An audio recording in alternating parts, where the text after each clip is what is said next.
আসসালামু আলাইকুম, কি অবস্থা সবার? অনেকদিন ধরে ছাত্রীরা আবদার করতেছে চলেন ম্যাম ওয়ান ডিশ পার্টি করে ফাইনালি তাদের আবদারটা পূরণ করে ফেললাম।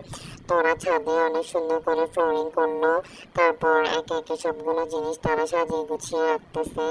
আমি যে তাদের ছোট ছোট ক্লিপ নিচ্ছি। তার একটা কারণ আছে, ওরা বললো যে ম্যাম আপনি একটা ব্লগ ভিডিও করিয়েন। তার জন্য আমি ছোট ছোট ক্লিপগুলো নিয়ে তাদের ব্লগ ভিডিও আবদারটা পূরণ করতেছি।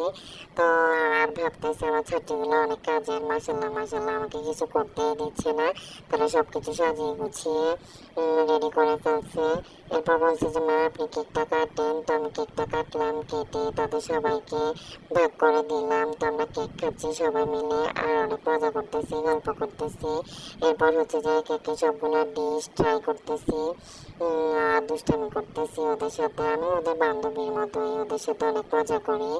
আর এদিক দিয়ে ওরা দুইজন অলস ব্যক্তি মোমো নিয়ে দুষ্টামি করতেছে। এরপর পিৎজা খেলাম, অনেক মজা ছিল। এরপর একটু লেবু শরবত খেলাম, তারপর আমরা একটু ভিডিও করে নিলাম। এরপর সন্ধ্যা হয়ে গেছে, একটু ছবি তুলে নিলাম। ছবি তোলার পর বাসায় চলে গেলাম। আল্লাহ হাফেজ।